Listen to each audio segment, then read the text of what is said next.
Hello there. The UK government has now published its amendment to the UK Internal Market Bill to placate the Tory rebel MPs and Lords while dealing with EU threats to blockade Northern Ireland.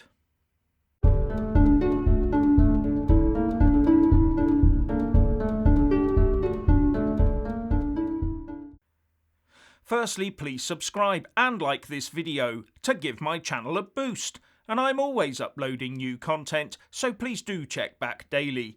And a big thanks to my Patreon and PayPal supporters. There was much wailing and gnashing of teeth last week at the unveiling of the UK Internal Market Bill and the declaration by a government minister that some of the clauses in it would break international law. And a lot of that angst was generated amongst Tory MPs and Lords, who declared that even if it broke up the UK, our government should stick rigidly to the Withdrawal Agreement treaty it signed up to. That angst caused 2 Tory MPs to vote against the government for a second reading of the bill, and a further 30 of them failed to register a vote. So despite getting the bill through comfortably with an over 70 votes majority, the Prime Minister Boris Johnson was left to weigh up the risks of forging ahead with the bill unamended or watering it down in some way that would swing most of the rebels behind his bill. Now, the main problem for the rebels seemed to be mostly about giving the government carte blanche power to trigger the international law-breaking clauses in the Act. What the rebels wanted was an extra vote in Parliament to ensure that if the government intended to break international law, only a majority vote of MPs could allow it.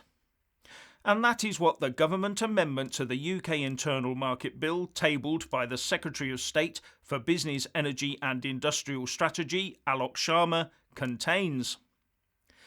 This amendment says that any statutory instrument designed to bring into force the powers of the Act to restrict the effect of the Northern Ireland Protocol in the Withdrawal Agreement cannot contain a date for it to come into effect until after MPs have voted for it.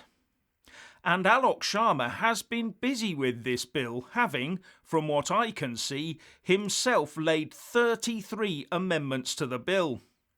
Now, some of them may be tidying up exercises, but the opposition and the pro-EU lobby will be scrutinising them carefully to see if there's anything horribly pro-UK in there, won't they?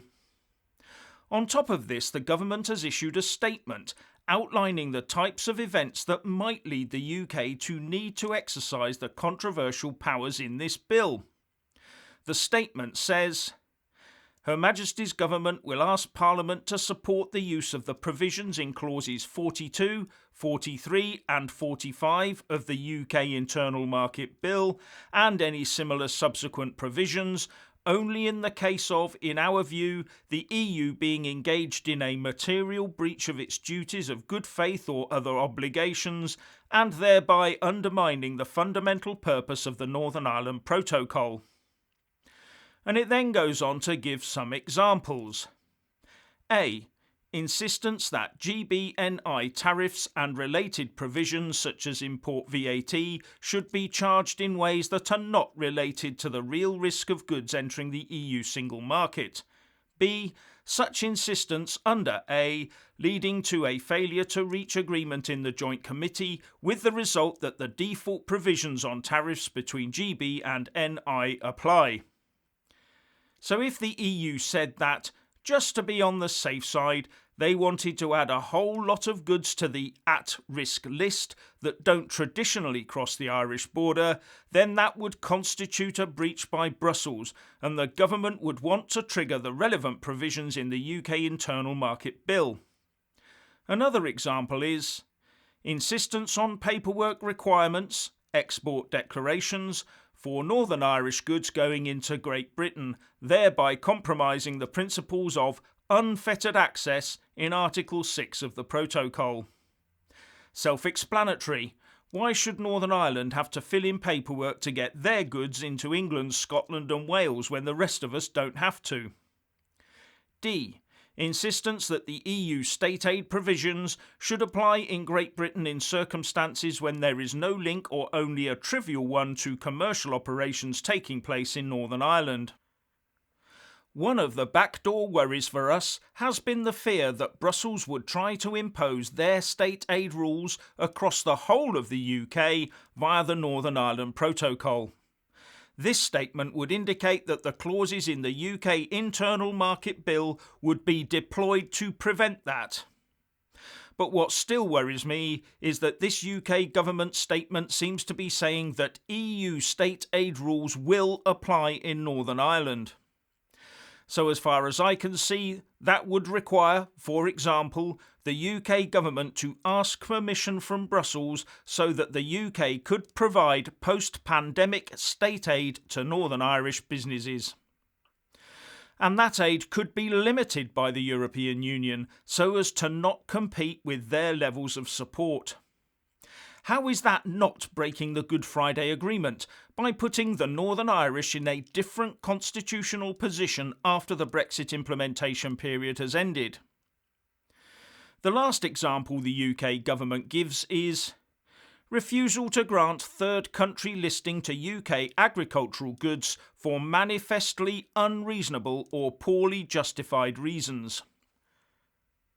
And this is the bit that would stop the EU using the Withdrawal Agreement treaty to try and blockade Northern Ireland from the rest of the UK. Third country listing applies to non-EU countries that have permission to export food goods into the EU single market. Without third country listing, we are locked out of the single market with regards to food, and because of the Northern Ireland Protocol, we would also be locked out of transferring food from Great Britain into Northern Ireland.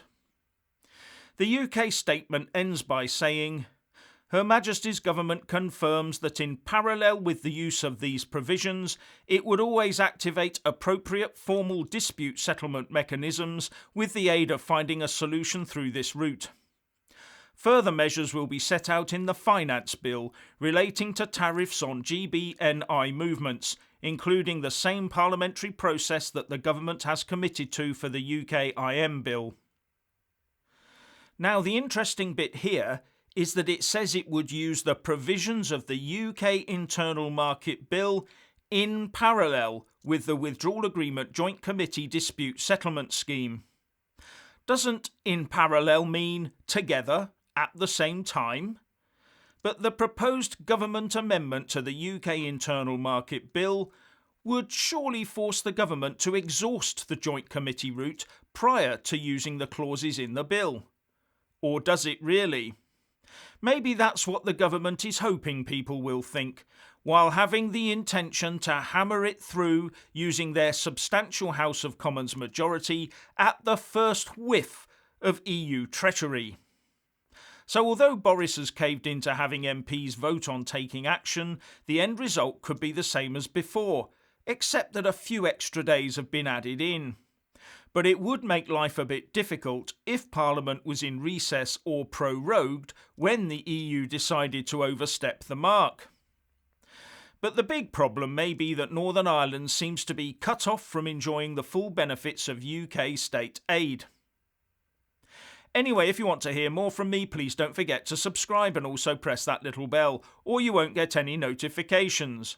And if you want to see more of me, buy a mug with my mug on it by following the link in the descriptions box below and support me on Patreon or PayPal. So what do you think about this? Please share and comment, and thank you for watching.